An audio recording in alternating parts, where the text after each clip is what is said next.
पहिला हाम्रो समयमा त प्रेम भन्ने कुरो थाहा पनि छैन है।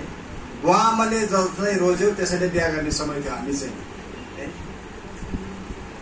मलाई मेरा आमाले जुन श्रीमती रोजेर दिनुभयो त्यही मेरो श्रीमती छ अहिलेसम्म है। मैले अन्त कहिले पनि सोचेन, तर यो श्रीमती भन्दा विकल्प थिए मेरो नजरमा, मेरो उसमा।